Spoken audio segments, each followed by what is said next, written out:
Case రేపు బల్మూరి వెంకట్ తప్పు చేస్తాడు 100% మా ముఖ్యమంత్రి బల్మూరి వెంకట్ ను శిక్షిస్తాడు, 100% చేస్తాడు. అరే నాకు వారి గురించి తెలుసు కదా.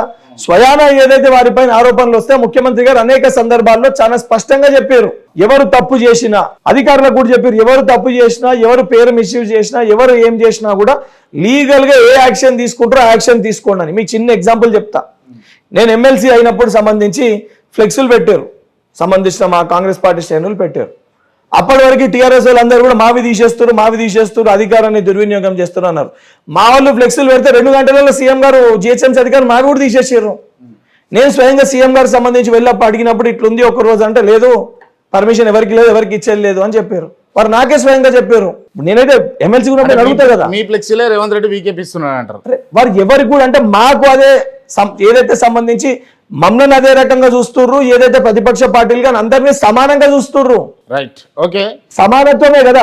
ఆయన ముఖ్యమంత్రి గారు రేవంత్ రెడ్డి గారు నాకో కాంగ్రెస్ పార్టీకో కాదు, తెలంగాణ ప్రజలందరికీ ముఖ్యమంత్రి గారే, అన్ని పార్టీల గారే, నీకు అందరికి వారే ముఖ్యమంత్రి. వారు అందరినీ సమానంగా చూస్తుండ్రు, వారు ఎట్లయితే చూడాలి ఆ రకంగా వారు చూస్తుర్రు. రైట్, ఓకే అన్న.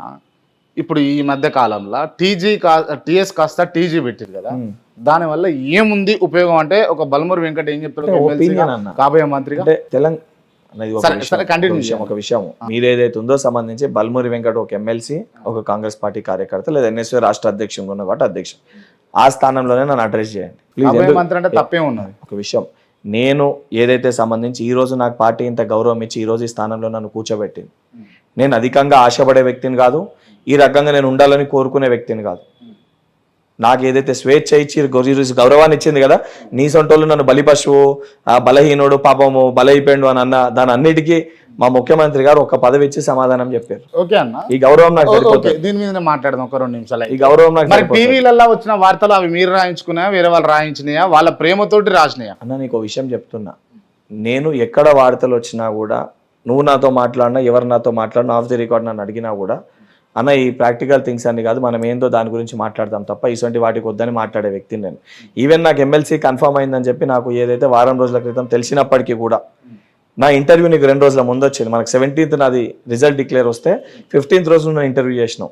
ఇంటర్వ్యూలో నన్ను అడిగినా, ఆఫ్ ది రికార్డ్ నన్ను అడిగినా కూడా నీకేం చెప్పినా, ఏమో అన్న డౌట్ అన్న, వస్తుందో రాదో మనకు తెలియదు కానీ నేనేం ఆశ పెట్టుకుంటలేనన్నా. ఏదైతే ఈరోజు గౌరవం ఉంది, ముఖ్యమంత్రి గారు ఇంటికి డైరెక్ట్ వెళ్ళి సమస్యలు ఏముంటే చెప్పుకోగలుగుతున్నా, నాకు అది సరిపోతుందని చెప్పిన. అండ్ నేను రాయించుకునే వ్యక్తినా నీకే తెలవాలి, నేను చెప్పుడు కదా, నువ్వే క్లారిటీ ఇవ్వాలి దానిపైన. నేను అసలు స్వభావం ఉన్న వ్యక్తినా కాదా అనేది నువ్వు క్లారిటీ ఇవ్వాలి. మరి ఎందుకు వచ్చినాయి వార్తలు? అరే అన్న ఎవరికి సంబంధించి ఇప్పుడు నువ్వే అడిగినావు. ఇప్పుడు నిప్పులేంది పొగరాదు అంటే మీ కేబినెట్ లో కావచ్చు, లేకపోతే మీ పార్టీ నాయకులు కావచ్చు అనుకుంటురా బల్మూరి వెంకట్ మంత్రి చేయాలి? చర్చనే లేదన్న, చర్చనే లేదు, అసలు చర్చనే లేదు. ఒకవేళ మంత్రి అయితే హ్యాపీ ఫీల్ అవుతారా? అరే పార్టీ ఏ నిర్ణయం తీసుకున్నా దానికి కట్టుబడి ఉంటా. ఈ రోజు పార్టీ రేపు పొద్దు అంటే పార్టీకి విధేయుణ్ణి, పార్టీ ఏ పని చెప్తా పని చేసే వ్యక్తిని. పార్టీ ఇలా నువ్వు ఆడ పని అంటే పని చేస్తా, ఆడున్న ప్రజలకు సేవ చేసే ప్రయత్నం చేస్తా, అక్కడ ఉన్న పార్టీని బలోపేతం చేసే ప్రయత్నం చేస్తా. నేను మొదటికెళ్ళి చెప్పిన, ఇప్పుడు చెప్తున్నా, రేపు పొద్దున అదే చెప్తా. బల్మూరి వెంకట్ అంటే కాంగ్రెస్ పార్టీకి నికార్సైన కార్యకర్త. రైట్, మీరు ఇవన్నీ ఏది వచ్చినా మీరు క్లియర్ చేస్తారు, మీ పార్టీ పైన వచ్చినా కూడా క్లియర్ చేస్తారు కాబట్టి ఇది నేను అడుగుతా ఉన్నా. బల్మూరి వెంకట్ ఒక ఉన్నత కులస్తుడు కాబట్టి ఎమ్మెల్సీ అయ్యిండు. అద్దంకి దయాకర్ ఒక దళితుడు కావచ్చు, ఈ పార్టీకి ఒక ఎమ్మెల్సీ కానీ, ఒక కార్పొరేషన్ చైర్మన్ కానీ ఒక పదవి కూడా పొందలేకపోతున్నాను బయట నడుస్తా ఉంది. ఈ రోజు నువ్వు అడిగిన ఒకటి చెప్తున్నా, ఏ రోజు కూడా నా కులం ఇది అని ఏ రోజు కూడా నేను చెప్పుకోలేదు. ఎందుకంటే నేను పుట్టి పెరిగింది మొత్తం బాన్ బాట హైదరాబాద్, నా స్కూల్ ఎడ్యుకేషన్ హైదరాబాద్, నా మెడిసిన్ ఒకటి నేను కరీంనగర్ చెల్మెడ అనంతరం మెడికల్ కాలేజ్ చదివిన. అనేక సందర్భాల్లో కూడా నేను కొట్లాట చేసినప్పుడు కానీ, నా చుట్టుపక్కల ఉన్న వ్యక్తులు కానీ అసలు కులం ఏంది, ఎవరి క్యాస్ట్ అనేది ఏ రోజు నేను పరిగణలోకి తీసుకోలే. 9 సంవత్సరాలు నేను కష్టపడి కొట్లాడినప్పుడు, నాకు దెబ్బలు తాకినప్పుడు, నేను హాస్పిటల్ పాలైనప్పుడు, బల్మూరి వెంకట్ అగ్రకులమోడు అని చెప్పి నన్ను కొట్టకుండా లేరాను.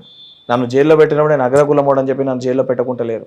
అనేక ఇబ్బందులు పడి మానసికంగా, శారీరకంగా నేను, నాతో పాటు నా కుటుంబ సభ్యులు, నాతో పాటు ఉన్న నా ప్రతి ఎన్ఎస్వై నాయకుడు కష్టపడి, దాంతోపాటు అనేక సందర్భాల్లో అద్దంకి దయాకర్ అన్న కానీ సంబంధించి అన్ని కులాల వారు, అన్ని సామాజిక వర్గాలకు చెందినవారు బల్మూరి వెంకట్ మా కుటుంబ సభ్యుడని నన్ను ఆదరిస్తారు, నన్ను ఆప్యాయంగా పలకరిస్తారు.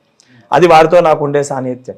ఈ రోజు అధికారంలోకి రాగానే బల్మూరి వెంకట్కి ఎమ్మెల్సీ రాగానే బల్మూరి వెంకట్ అగ్రకులమోడు అని చెప్పి ఎందుకన్నా నన్ను నా కుటుంబ సభ్యుల నుంచి దూరం చేసే ప్రయత్నం చేస్తారు. బల్మూరి వెంకట్ ఏ రోజన్నా అగ్రకులం వాడైతే, నిజంగా కులానికి సామాజిక వర్గానికి చెందిన వాడైతే ఏ రోజన్నా వారితో ఉన్నాడా, ఆ వ్యక్తులతో ఉన్నాడా? ఈ రోజన్నా ఆ రకంగా నేను మాట్లాడాను. ఏమనిపించింది ఇటువంటి వార్తలు వచ్చినప్పుడు? నాకు బాధ అనిపిస్తుంది.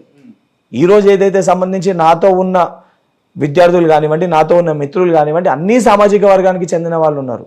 ఇన్ఫ్యాక్ట్ ఏదైతే సంబంధించి నేను ఎలక్షన్స్ అప్లికేషన్ ఫామ్ నింపే సందర్భంలో క్యాస్ట్ ఏందని క్యాస్ట్ కాలం ఉంటే తప్ప దాని గురించి ఆలోచించాం. నా స్లోగన్ కూడా చాలా క్లియర్ గా మొదటికెళ్ళి కూడా నీ కులం ఏంటంటే నిరుద్యోగుల కులం, నా మతం ఏంటంటే విద్యార్థుల మతం అని. ఎందుకంటే ఎక్కడ ఏ యువకునికి ఏ విద్యార్థికి కష్టం వచ్చినా పోయి కొట్లాడిన తప్ప నీ కులం ఏంది నీ మతం ఏందని ఏ రోజు నేను అడగాల్సిన అవసరం ఏందన్నా. నేను నమ్మేది ఒకటే, నా వృత్తిపరంగా కూడా నేను నమ్మేది ఒకటే, మానవత్వాన్ని నేను నమ్ముతా. నేను డాక్టర్ వృత్తిలో కూడా నా దగ్గరకు ఒక పేషెంట్ వస్తే ఆయన కులం ఏంది మతం ఏందని అడిగి నేను ట్రీట్మెంట్ చెయ్య. ఆ రోగం ఏంది, ఆ రోగానికి మందేమియాలని ఆలోచిస్తా.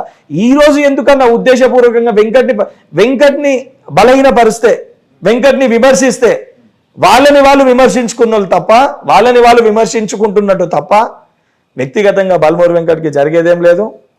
బల్మూరి వెంకట్ నేను దాన్ని పెద్ద పట్టించుకోను. ఇన్నర్ సెన్స్ ఏదైతుందో, సెల్ఫ్ సాటిస్ఫాక్షన్ ఏదైతుందో నాకు తెలుసు, నాతో పాటు కలిసి నడిచే వ్యక్తులకు తెలుసు, నాతో పాటు ఏదైతే సుదీర్ఘంగా ఏదైతే జర్నలిజం పరంగా జర్నలిస్టుల పరంగా అనుభవం ఉందో మీకు కూడా తెలుసు.